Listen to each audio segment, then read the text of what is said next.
ପ୍ରକୃତି ପ୍ରେମୀ ହେବା ଦରକାର। ପିଲାମାନଙ୍କୁ ପ୍ରକୃତି ପ୍ରେମୀ ପାଇଁ କଣ ଶିଖେଇବା ଦରକାର। ସେମାନେ ଗଛ ଲଗେଇବେ ହେଲା, ତାର ସୁରକ୍ଷା ନେବା ଦରକାର। ଯୋଉଠି ଜାଗା ଅଛି ଆଉ କହିବେ ପିଅନପଡ଼ା ସ୍କୁଲ ଗଛ ଲଗା, କୋଉଠି ଲଗେଇବେ? ହଁ, କଣ ବ୍ୟବସ୍ଥା ପ୍ରିୟତା? ନିଜର ବହିପତ୍ରକୁ ସଜାଡ଼ିବା, ନିଜର ବୁଝିଲେ କି ନାଇଁ ପୋଷାକ ପରିଚ୍ଛଦକୁ ସଜାଡ଼ି ରଖିବା, ସ୍କୁଲର କୌଣସି ଜିନିଷକୁ ନଷ୍ଟ ନ କରିବା, ଇଏ ହେଉଛି ବ୍ୟବସ୍ଥା ପ୍ରିୟତା।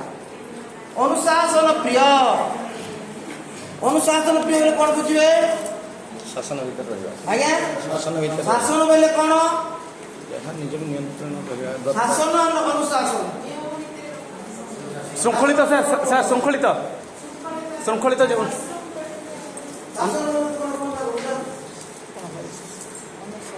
ଆମେ ଜନପଦର ଶାସନ ଶାସନ ଶାସନ ଶାସନ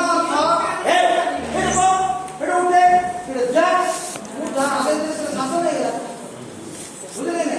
ଆପଣ କହିବା ଖାଲି କହୁଥିବି ମୁଁ, ବୁଝିଲେ କି ନାଇଁ? ସେଟା ହଉଛି ଶାସନ, ଅର୍ଥାৎ ମୋ ନିୟମରେ ଆପଣ ଚାଲିବେ, ସେଟା ହଉଛି ଶାସନ।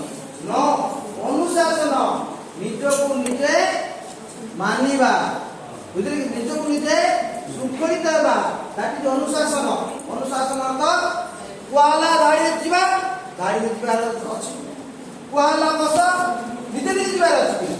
ଆପଣ କହିଲେ ନିଜେ କରିଅଛି ନାହିଁ, ନିଜ କାମକୁ ନିଜେ ଠିକ ଭାବରେ ଯିଏ କରିପାରିବ ସେଇଟା ହଉଛି ଅନୁଶାସନ ହେଲା। ଏଇଟା ମହିଳା ଆଜି ଜାଣିଲ, ସେ ଭାଇ ଜଣେ ଆସିଲେ ଆଜି ମୁଁ ତାକୁ କହିଲି ସେ ନିଜେ ନିଜେ ଓଳେଇ ପକେଇ, ସିଏ ହଉଛି ଅନୁଶାସନ। ମୁଁ କହିବା ଶାସନ କରାହେଲା, ତଥାପି ବର୍ତ୍ତମାନ ତ ଯାଇନି, କଣ ରିପୋର୍ଟରେ କି ଯାଇନି, କିଛି କରିନାହାନ୍ତି।